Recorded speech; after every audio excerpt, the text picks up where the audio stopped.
Hello guys, welcome back ಸಸ್ಯ ಪ್ರೀತಿ channel. ನಾನು last ವೀಡಿಯೋದಲ್ಲಿ ಮೆಂತ್ಯ ಕಾಳು ಹಾಕಿದ್ದೆ. ನೋಡಿ, ಸೊಪ್ಪಂತೂ ಎಷ್ಟು ಚೆನ್ನಾಗಿ ಬಂದಿದೆ. ತುಂಬ ಅಂದರೆ ತುಂಬ ಚೆನ್ನಾಗಿ ಬಂದಿದೆ. ಅದರಲ್ಲೂ ನಾವು ಮನೆಯಲ್ಲೇ ರಾಸಾಯನಿಕವಾಗಿ ಬೆಳ್ಕೊಂಡಿರೋ ಸೊಪ್ಪಂದರೆ ಇನ್ನೂ ತುಂಬಾ ಒಳ್ಳೆಯದು ಆರೋಗ್ಯಕ್ಕೆ. ಏನು ಗೊಬ್ಬರನೂ ಸಹ ಹಾಕದೆ ಬೆಳೆದಿರೋ ಸೊಪ್ಪಿದು.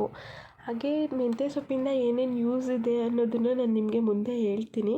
ಈಗ ಮೆಂತ್ಯ ಸೊಪ್ಪನ್ನ ಬಿಡಿಸ್ತಾ ಇದ್ದಾರೆ ನಮ್ಮ ಮಾವನ ಮಕ್ಕಳು. ಬನ್ನಿ ನೋಡೋಣ. ಚೆನ್ನಾಗಿ ಬಂದೈತಲ್ವಾ? ಸೂಪರ್ ಆಗೈತಿ. ಸಾರು ಮಾಡಿದ್ರೆ ಏನು ಸಾರು ಮಾಡೋಣ? ಸೊಪ್ಪು ಸಾರು, ಆಂಧ್ರ ಪಪ್ಪು ಮಾಡೋದಾ? ಸೂಪರ್. ತಿಂತೀಯನಮ್ಮ ನೀನು?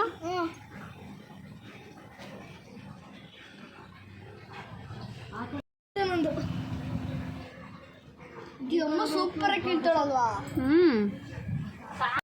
ಆ ಸೊಪ್ಪು ಕೀಳೋಕ್ಕಂತೂ ನೀನು ಅಂತ ಇಬ್ಬರು ಕಿತ್ತಾಡ್ತಾಯಿದ್ರು. ನಾನು ಜಾಸ್ತಿ ಅಂತ. ಹಾಗೆ ನಮ್ಮ ಮಾವನ ಮಕ್ಕಳು ಹೇಳಿದಾಗೆ ಅವ್ರಿಗಂತೂ ತುಂಬ ಇಷ್ಟ ಆಗೋ ಮೆಂತ್ಯ ಸೊಪ್ಪಿಂದ ಆಂಧ್ರ ಸ್ಟೈಲಲ್ಲಿ ಮೆಂತ್ಯ ಪಪ್ಪು ಮಾಡೋದನ್ನು ನಿಮಗೆ ಮುಂದೆ ಹೇಳ್ಕೊಡ್ತೀನಿ. ಸೊಪ್ಪಾದ್ಮೇಲೆ ಯಾವ್ದು ಹಾಕೋಣ ವಿಷ್ಣು? ಸಬ್ಬಕ್ಕಿ ಸೊಪ್ಪು ಹಾಕೋಣ. ಆಯಿತು. ಒಂದು ಸ್ವಲ್ಪ ಮೆಂತ್ಯ ಸೊಪ್ಪನ್ನ ಬಿಡಿಸ್ಕೊಂಡ್ವಿ. ಇನ್ನೊಂದು ಸ್ವಲ್ಪ ಹಾಗೆ ಎಲ್ಲಿ ಮೆಂತ್ಯ ಬದುಕಾಗುತ್ತೆ ಅಂದ್ಬಿಟ್ಟು ಹಾಗೆ ಬಿಟ್ವಿ. ಇದನ್ನ ಎಲ್ಲ ನೀಟ್ ಮಾಡ್ತಾಯಿದ್ವಿ ನಾವು. ಬೇರುಗಳೆಲ್ಲ ಇತ್ತಲ್ಲ, ಅದನ್ನೆಲ್ಲ ಸ್ವಲ್ಪ ಬಿಡಿಸ್ಕೊಂಡು ಎಲೆ ಮಾತ್ರ ಬಿಡಿಸ್ಕೊತಾ ಇದ್ವಿ ಪಪ್ಪು ಮಾಡೋಕ್ಕೆ ಅಂತ. ಹೂವಿನ ಬಾಣದಂತೆ ಯಾರಿಗೂ ಕಾಣದಂತೆ ಆಡಿದ್ದ ಸಾಲಿನಲ್ಲಿ ನೀ ಬಂದ ಮೇಲೆ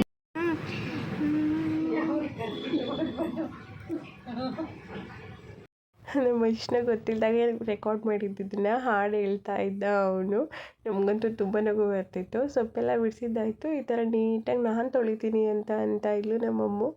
ನಮ್ಮ ವಿಷ್ಣು ಎಲ್ಲ ಸೊಪ್ಪನ್ನ ನೀಟಾಗಿ ತೊಳ್ಕೊಡ್ತಿದ್ದ. ನಾನು ಸ್ವಲ್ಪ ಕೈ ಹಾಕಿ ನೀಟಾಗಿ ಸೊಪ್ಪೆಲ್ಲ ತೊಳ್ಕೊಂಡು ಈ ಥರ ಫ್ರೆಶ್ ಆಗಿದೆ. ನನಗಂತೂ ತುಂಬಾ ಖುಷಿಯಾಗುತ್ತೆ ಮೆಂತ್ಯ ಸೊಪ್ಪು ನೋಡ್ತಾ ಇದ್ದರೆ. ಈಗ ಪಪ್ಪು ಮಾಡೋದಕ್ಕೆ ಏನೇನು ಬೇಕಂತ ಹೇಳ್ತೀನಿ. ಟೊಮೊಟೊ, ಈರುಳ್ಳಿ, ನಮಗೆ ಖಾರ ಎಷ್ಟು ಬೇಕೋ ಅಷ್ಟು ಮೆಣಸಿನ್ಕಾಯಿ, ತೊಗರಿಬೇಳೆ, ನಾವು ನೀಟಾಗಿ ತೊಳೆದು ಇಟ್ಕೊಂಡಿರೋ ಅಂತಹ ಮೆಂತ್ಯ ಸೊಪ್ಪು ಎಲ್ಲ ಮೇಲ್ಗಡೆ ಒಂದು ಸ್ವಲ್ಪ ಹಚ್ಚಿ ಹಾಕಿದ್ರೂ ಚೆನ್ನಾಗಿರುತ್ತೆ. ನಾನು ಹಾಗೆ ಹಾಕ್ತಿದ್ದೀನಿ, ಚಿಕ್ಕ ಸೊಪ್ಪಲ್ಲ ಅದಕ್ಕೆ. ಸ್ವಲ್ಪ ಅರಿಶಿನ ಪುಡಿ, 1-2 ಟೇಬಲ್ ಸ್ಪೂನ್ ಆಯಿಲ್ಲು ಮೇಲ್ಗಡೆ ಹಾಕಿ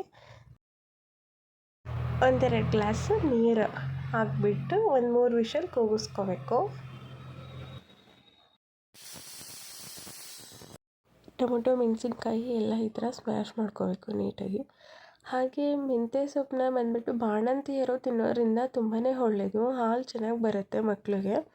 ಮತ್ತು ಡಯಾಬಿಟಿಕ್ ಇರೋರು ಸಹ ತಿಂದರೆ ಶುಗರ್ ಕಂಟ್ರೋಲಲ್ಲಿರುತ್ತೆ. ಮೆಂತ್ಯ ಸೊಪ್ಪಿನಲ್ಲಿ ನಮಗೆ ವಿಟಮಿನ್ ಡಿ ಇರೋದ್ರಿಂದ ಹೆಲ್ತ್ಗೆ ತುಂಬ ಅಂದರೆ ತುಂಬಾ ಒಳ್ಳೆಯದು. ಕಹಿ ಅಂತ ಹೇಳ್ತಾರೆ, ಕಹಿ ಅಂತ ಏನೂ ಇರೋಲ್ಲ. ನೀಟಾಗಿ ಈ ಥರ ಎಲ್ಲ ಸ್ಮ್ಯಾಶ್ ಮಾಡ್ಕೊಂಡಿದ್ದಾದಮೇಲೆ ಒಗ್ಗರಣೆ ಹಾಕ್ಕೋಬೇಕು. ಆಯಿಲ್ 1-2 ಟೇಬಲ್ ಸ್ಪೂನ್ ಆಯಿಲ್ ಹಾಕ್ಕೋಬೇಕು. ಆಯಿಲ್ ಅಂದರೆ ಕೊಬ್ಬರಿ ಎಣ್ಣೆ ಸಹ ಯೂಸ್ ಮಾಡಿ, ತುಂಬಾ ಒಳ್ಳೆಯದು ಹೆಲ್ತ್ಗೆ. ಇವಾಗ ಎಲ್ಲ ಅದು ಇದು ಕಾಯಿಲೆಗಳು ಬರ್ತಿದೆ, ಅದರಿಂದ ನಾವು ಮನೇಲಿ ಆದಷ್ಟು ಕೊಬ್ಬರಿ ಎಣ್ಣೆನೇ ಯೂಸ್ ಮಾಡೋದು. ಬೆಳ್ಳುಳ್ಳಿ, ಒಣಮೆಣ್ಸಿನ್ಕಾಯಿ, ಕರಿಬೇವಿನ ಸೊಪ್ಪು ಮತ್ತು ಈರುಳ್ಳಿ ಈ ಥರ ಎಲ್ಲ ಹಾಕ್ಕೊಂಡ್ಬಿಟ್ಟು ಸ್ವಲ್ಪ ಜೀರಿಗೆ ಹಾಕೋದ್ರಿಂದ ಡೈಜೆಷನ್ ಪವರ್ ಚೆನ್ನಾಗಾಗುತ್ತೆ ಅಂದ್ಬಿಟ್ಟು ನಾವು ಮನೆಯಲ್ಲಿ ಸ್ವಲ್ಪ ಜೀರಿಗೆ ಜಾಸ್ತಿನೇ ಯೂಸ್ ಮಾಡೋದು.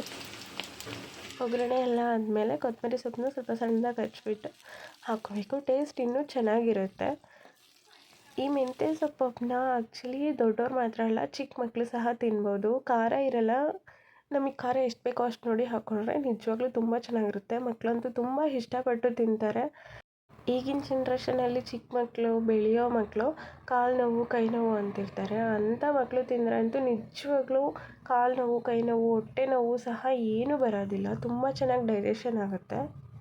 1-2 ಟೇಬಲ್ ಸ್ಪೂನ್ ನಿಂಬೆಹಣ್ಣು ಈ ಥರ ಹಿಂಡ್ಕೊಂಡು ಹಾಕಿದ್ರೆ ಟೇಸ್ಟ್ ಇನ್ನೂ ಸೂಪರಾಗಿರುತ್ತೆ. ಮುದ್ದೆ, ಬಿಸಿ ಅನ್ನ ಈ ಥರದಕ್ಕೆಲ್ಲ ಹಾಕ್ಕೊಂಡು ತಿಂದರೆ ತುಂಬಾ ಅಂದರೆ ತುಂಬ ಚೆನ್ನಾಗಿರುತ್ತೆ. ಮತ್ತೆ ಬೇಕು ಅಂತ ಮಾಡಿಸ್ಕೊಂಡು ತಿಂತೀರಾ ನೀವು? ಸೂಪರ್. ಖಾರ ಆಯ್ತಾ? ತಿನ್ಬೋದಾ? ಚೆನ್ನಾಗಿತ್ತಾ? ನೋಡಿದ್ರಲ್ವ, ನಮ್ಮಮ್ಮ ನಮ್ಮ ವಿಷ್ಣು ತುಂಬ ಇಷ್ಟಪಟ್ಟು ತಿಂತಾಯಿದ್ರು. ಹಾಗೆ ಈ ವಿಡಿಯೋ ನಿಮಗೆ ಇಷ್ಟ ಆದಲ್ಲಿ ಏನಾದರೂ ಸ್ವಲ್ಪ ವಾಯ್ಸ್ ಪ್ರಾಬ್ಲಮ್ ಇದ್ದರೆ ಕ್ಷಮಿಸಿ. ಸ್ವಲ್ಪ ಹೆಲ್ತ್ ಇಶ್ಯೂ ಇದೆ, ಸೊ ಅದಕ್ಕೆ ಏನಾದರೂ ಮಿಸ್ ಅನಿಸಿದ್ರೆ ಕ್ಷಮೆ ಇರಲಿ. ಹಾಗೆ ಇದೇ ಥರ ಪಪ್ಪನ್ನ ನೀವು ಮಾಡ್ಕೊಂಡು ತಿಂದು ಕಮೆಂಟ್ ಸೆಕ್ಷನಲ್ಲಿ ಕಮೆಂಟ್ ಮಾಡಿ ಹೇಗಿತ್ತು ಅಂತ. ನನ್ನ ವೀಡಿಯೋಸ್ನ ಮೊದಲು ನೋಡೋರು ಮಿಸ್ ಮಾಡದೆ ಸಬ್ಸ್ಕ್ರೈಬ್ ಮಾಡಿ.